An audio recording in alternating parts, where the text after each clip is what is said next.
Welcome everybody, Shir number 939. We're learning today Ilay Nishmas Moshe Dov Ben Rabban Zisel, Ilay Nishmas Blima Bas Rab Moshe, and that Tzvi Ben Fegi Shetaka find the right Zivuk Bekarov. Getting back to our malacha of MAKEH B'PATISH. Okay, we are going through the various different rabbinical restrictions, the Gezeres Midrabanan, in conjunction with MAKEH B'PATISH Tikkun.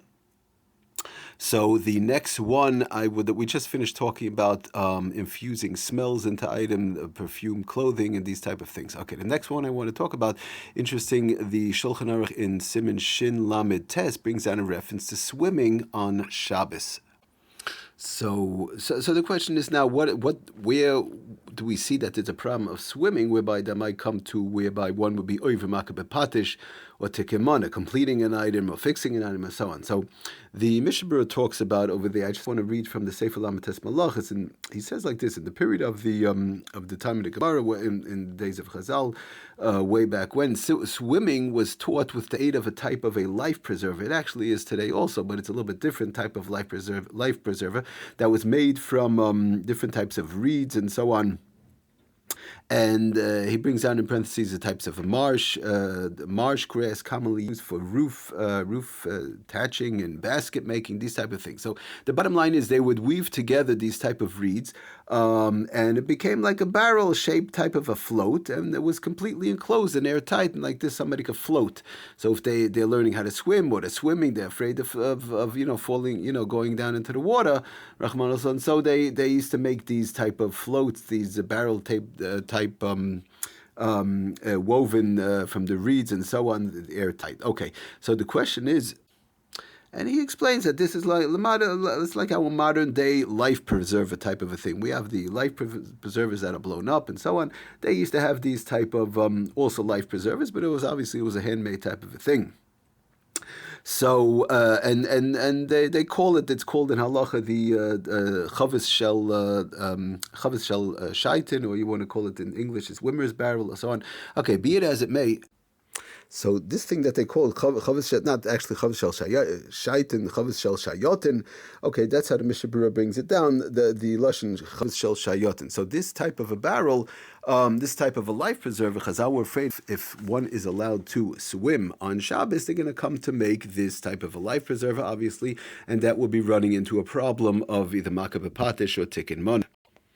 Now, they made it in a way, apparently he explains, as the Sefer Lamed Tes Malachos, in an airtight type of a thing, closed on one side, apparently, something along those lines, but to the point whereby it would actually float, being just like a life preserver. Okay, so, but be it as it may, the problem was that either making this or repairing the swimmer's barrel, this chavis shel shayotim, would involve the problem of MAKEH B'PATISH. And Chazal were afraid, if we're going to let you swim, so either they're going to come to make it or you'll have it, and you'll use it, and then it's going to break, and then you're going to have to fix it, and you'll fix it on Shabbos, and you're running into a problem, either MAKEH B'PATISH or Tikkun. So this was the gezerah that Chazal said in reference to swimming. Now, besides the fact that in general swimming exercise, but we're not going to get into the exercise part of it right now. That's a separate issue in HILCHOS Shabbos, what, when, and where, in reference to exercise, how one could do, if they could do, where they could do, and so on. But the swimming itself was a separate thing because of this gezerah. So now the question comes up, brings down the Mishnah Berurah brings down and the modern day poskim, the Sefer Lamed Tes Malachos and the Sefer Yisrael Halachos, to bring down the mice of where do we draw the line? In other words, is the problem with swimming if I go in a river, right? I'll swim in the river. Fine, very good. I understand there's a problem. But let's say if I go in a swimming pool, let's say a safe swimming pool. Number one. Number two, what do we call swimming? If I just walk into a swimming pool, let's say, and my feet are on the ground, is that a problem? And what do we do as far as, let's say, like a mikveh? So could I swim in a mikveh, or could I walk in the mikveh? I mean, where do we draw the line, and how does it work? In other words, where exactly was the gezerah of Chazal, and how do we apply it today?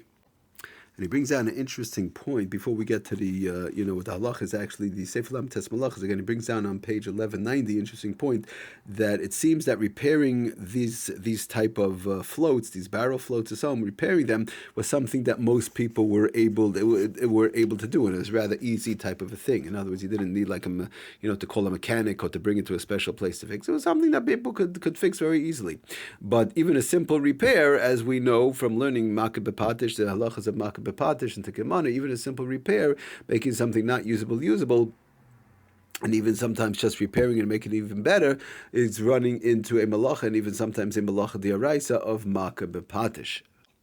And he just finishes off because Chazal understood that the person's engrossed, when a person gets engrossed in the swimming activities, so they were likely to forget themselves. They'll say, good, if you're allowed to swim on Shabbos, so they're going to forget themselves and just come on the spur of the moment. They're going to make a quick repair, right? Something happened to the thing, and they'll make a quick repair, and the simple repair in this life preserver. So they imposed the restriction of the Gzeira of in reference to swimming on Shabbos and on Yom Tif. Okay, so now the question is, so now the issue is now, I'll swim. I don't need a life preserver. I have a pool that's not so deep. So where do we draw the line? So he brings down the Lamaisa from Igros Moshe and others.